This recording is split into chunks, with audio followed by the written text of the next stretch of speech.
Hello friends, welcome to my channel easy tasty சமையல்.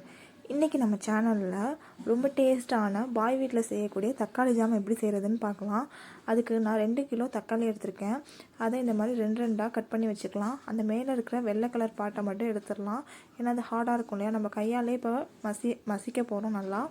அதனால் அந்த மேலே இருக்க பாட்டை மட்டும் எல்லா தக்காளியிலையும் எடுத்து வச்சுக்கலாம். அடுத்து கையாலேயே நல்லா மசிச்சு விட்டுக்கலாம். எந்த அளவு முடியுமோ அந்தளவு நல்லா மசிச்சு ஜூஸ் ஆகிற வரைக்கும் நல்லா மசிச்சு விடணும். அதுக்கப்புறமா நல்லா ஜூஸ் ஆனோன்னா அதில் இருக்கிற சக்கையெல்லாம் தனியாக பிழிஞ்சு எடுத்து வச்சுருங்க. அது நமக்கு தேவையில்லை, அதனால் தனியாக பிழிஞ்சு எடுத்து வச்சிடலாம். நமக்கு ஜாம் செய்ய இந்த ஜூஸை மட்டும்தான் நம்ம யூஸ் பண்ணிக்க போகிறோம். எந்த அளவு நல்லா பிழிய முடியுமோ அந்தளவுக்கு நல்லா பிழிஞ்சிக்கோங்க. சில பேர் ஜாரில் அடிப்பாங்க, அது அந்தளவு நல்லா இருக்காது. இந்த மாதிரி பண்ணுறது தான் நல்லாயிருக்கும். அடுத்து நல்ல கனமான பாத்திரத்தில் அதை எடுத்து வச்சிடலாம். 5 நிமிஷத்துக்கு அப்புறமா நல்லா கொதி வந்துருச்சு.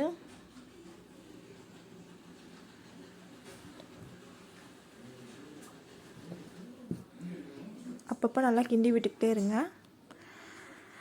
நான் 2 கிலோ தக்காளிக்கு 2 கிளாஸ் சுகர் ஆட் பண்ணுறேன். எங்களுக்கு இந்த அளவு இனிப்பு கரெக்டாக இருந்தது. உங்களுக்கு இன்னும் அதிகமாக வேணும்னா இன்னும் அதிகமாக சேர்த்துக்கலாம்.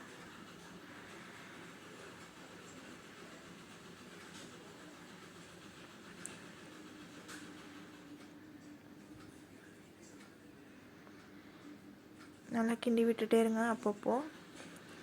இதில் நான் ஒரு 250 கிராம் பேரிச்சம்பழத்தை எடுத்து வச்சுருக்கேன். அதை கொஞ்சம் கொஞ்சமாக கொட்டி கிளறி விட்டுக்கலாம். இது ரொம்ப சிம்பிள் ஸ்வீட்டுங்க.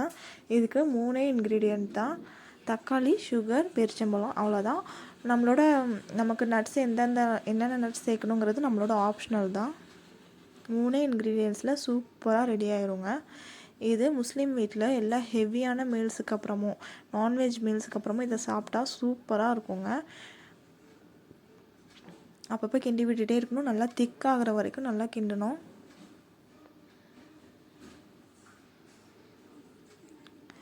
இதில் நான் முந்திரி பருப்பு சேர்க்க போகிறேன். அதனால் நான் நெய்யில் முந்திரி பருப்பை வறுத்து எடுத்துக்கிறேன். அந்த முந்திரி பருப்பை எடுத்துகிட்டு மீதி இருக்கிற நெய்யை இதிலே ஊற்றிடுறேன் வாசனைக்காக.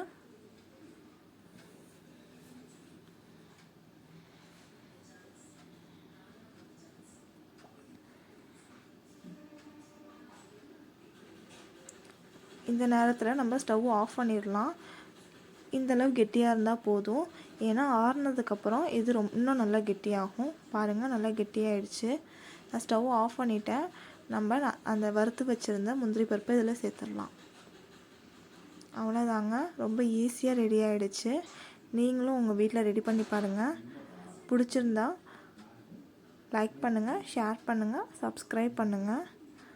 ஆறுனதுக்கப்புறமா இப்படி தான் இருக்கும். Thanks for watching.